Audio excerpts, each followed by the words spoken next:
got broads in Atlanta, just to lean the family, credit cards in the scammers. Guys, welcome back again. It's your boy right here, Hashim, bringing you guys again another great video. As I said in my past video, which was on Marisa month, and I said, oh, I'm gonna bring you guys 10 facts about Filipino. Yeah, it's gonna come up, and this is it right here, right? So in this 10 facts about Filipino, we definitely want to take a look at it, and I didn't really look at it that much. I just open it and look at it a little bit and then roll that, and actually cut the video and send it to that particular video that I was releasing it. So let's get this one rolling for you guys, and thank you guys for watching again. Big shout out to one of my great Filipino subscriber named Happy Cat. He's a great guy, and let's get this rolling and see how it goes, guys, because I like to know about a Filipino, and I do work with a Filipino guy. His name is Manolo. Yeah, that's why we call him Manolo, and sometimes I actually call him like Pacquiao now. Yeah, because I'm like, yo, since when was it, Pacquiao last fight, I start calling him. I say, no, I'm gonna call you Pacquiao. I don't call you Manolo no more. So let's get this rolling, guys. Let's see, because I told him, I said, whenever he's going vacation, I might one day go with him down to the Filipino, and I'll bring my cameras and everything, take pictures, and see how Filipino look, and post that into this channel. So let's get this rolling, guys, and thank you guys for watching, and let's see the 10 facts about Filipino. 10 facts about Filipino begins now.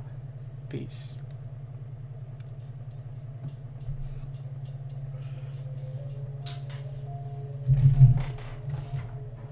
Welcome to Top 10 Archive. The islands are a beautiful tropical paradise and vacation spot. Top 10 Archive. And in this video, we're going to dive into its beautiful terrain and look at the 10 As you can see, that was just like a traditional dress, and like I said, I'm a traditional guy. I like traditional. You should know nice about the Philippines. Nice. Number Sun 10, beach the text capital of the world. Okay. In wow. 1995, they know that it message was called service text was capital of introduced the to world. Filipinos as a promotional gimmick, but soon proved to be a useful substitute for telephone calls. At first, only the elderly and hearing impaired caught on. Since the service was free with subscription, it wasn't long before the public enrolled, as they saw a way to exploit the system to communicate freely without being charged. When businesses began to catch on and saw how they were losing money, users began getting charged 1 peso for every message sent. Yeah. At the time, this equated to less than half a penny in United States currency.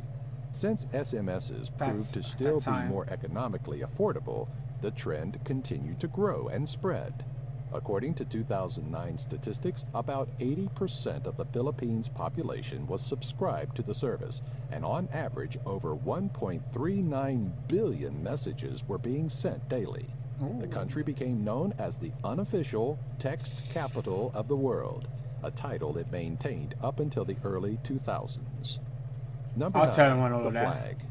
The flag of the Philippines has an almost gave me that flag behind it, commonly referred to as the But I'll ask him. I said, Manolo, I need the it is Filipino adorned flag. with a royal blue When I and get it, I'll scarlet put red that flag band, behind me when both I'm of doing which my are parallel Filipino to one videos. another. The golden sun with 8 rays that protrude from its center symbolize the country's first group of provinces which rebelled against Spain in 1896, sparking the Philippine Revolution. The 3 golden stars represent the 3 main islands, Luzon, Visayas, and Mindanao. If the red band is displayed above the blue and hoisted, this indicates that the nation is in a state of war. Wow. Number 8. That's really good to know. Karaoke is a skillful pastime in which competitors and/or amateur singers sing along with recorded music using a handheld microphone. Lyrics are displayed on a screen along with changing colors and other visuals to help guide the singer along. To this day, a large number of Filipinos have this in common as a favorite pastime. Music from the 1960s from such artists as the Beatles and Frank Sinatra had become favorites in the early days of karaoke.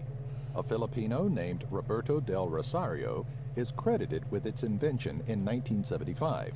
but this has been disputed by a Japanese musician named Daisuke Inoi, with little to come of the matter. Whoa. Number 7. Biggest shoes.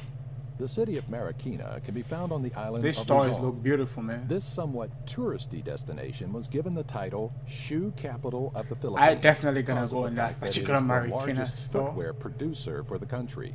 Sources estimate that around 70% of Filipino shoe production takes place here. The local shoe museum houses a wide assortment of dress and casual variants. Part of the famous shoe collection of former First Lady Imelda Marcos is exhibited as well, along with others belonging to celebrities and world leaders. What may strike you as most interesting about the town of Marikina is that it is where the largest pair of wingtip shoes is on public display. They each measure 5.29 meters long, or 17.3 feet, and 1.83 meters, or 6 feet, tall. Number 6. Philippine cuisine. Wow. Adobo is arguably the That's most good. popular of all Filipino dishes. Unofficially, it is considered yeah. by many to be a meal That's- that best represents the country. It is made by braising either pork or chicken in a sauce made out of pantry Oh, goods man. that include I vinegar, tell Manolo garlic, about this. cooking oil, bay leaf, soy sauce, and peppercorns. This is generally served as a main course and most often on festive occasions or per request. When Spaniards colonized the Philippines in the late 16th and up through the 17th century, they encountered a cooking process which involved making stew out of vinegar.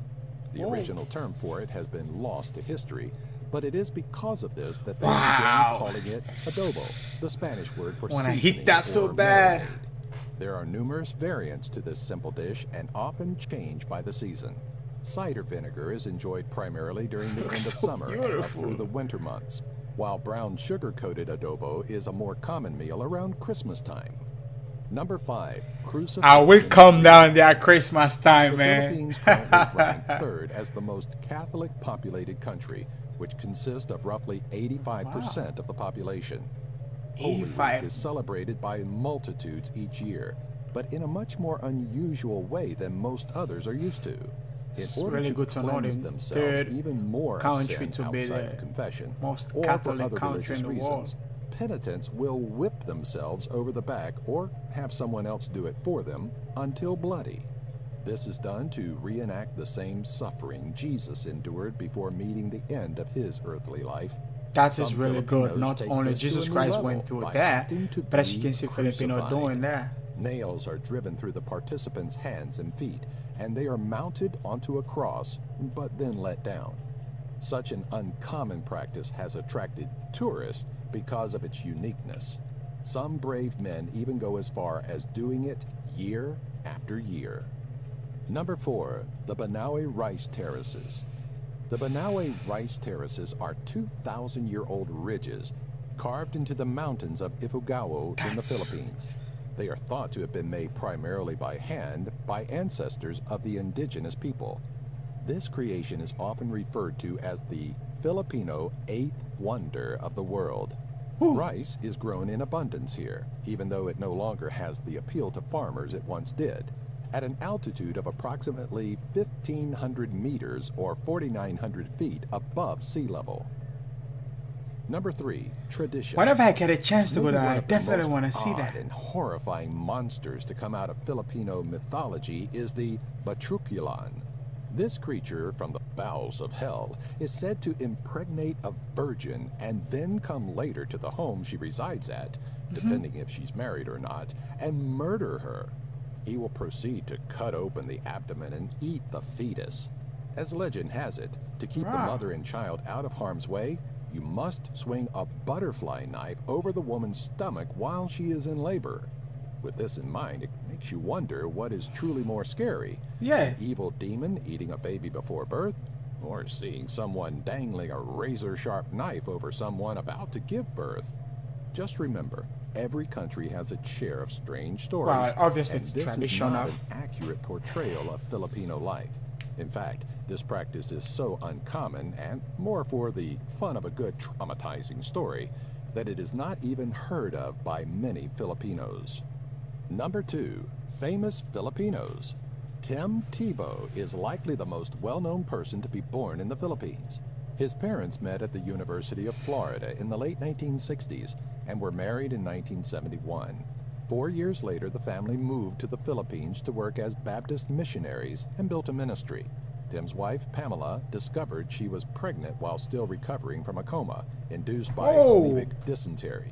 The fetus suffered a severe placental abruption, limiting the chances of survival. Because the mother was suffering. Stillbirth and advised an abortion, which was turned down by his parents because of their religious beliefs. Don't do it. Thank you. On August 14th, 1987, Tebow was brought into the world alive and well in the town of... Hold it there, guys. Hold it there. This is the reason, people, you don't really need to do abortion. Now, if there was an abortion, he wouldn't be a star. Come on.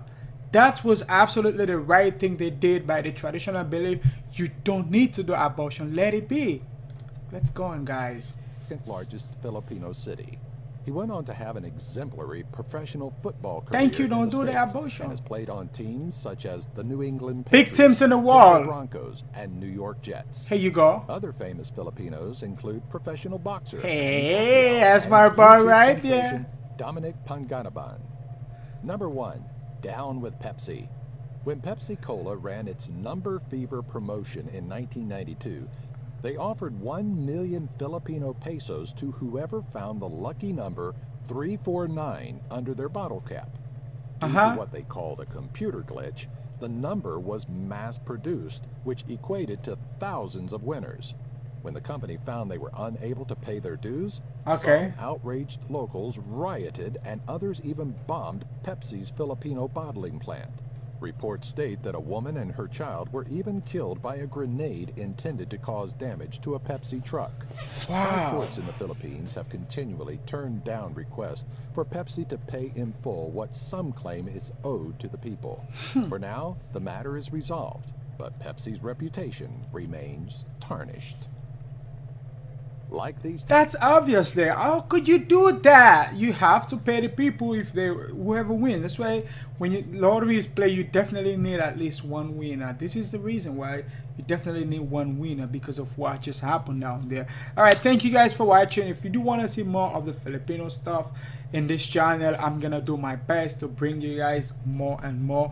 And if you do have any video, but again, I'm gonna talk to Manolo. Hey, I need that Filipino flag. Well, I'll get it myself and put that flag behind me when I'm running my Filipino programs. All right, so thank you guys for watching. Thank you guys for being part of my YouTube channel, and thank you Happy Cat, because I know Happy Cat is waiting. He's gonna be my first guy on Twitter. If you want to know Happy Cat, he's gonna be on Twitter, be the first person to share this video when I actually share this on Twitter. And thank you guys. If you do want to catch me up, you could send me a message on Twitter, or you could leave a comment down in the comment section, and I'll definitely do my best to reach out to whatever you're saying down there. And thank you guys for watching, and I'll see you guys in the next video.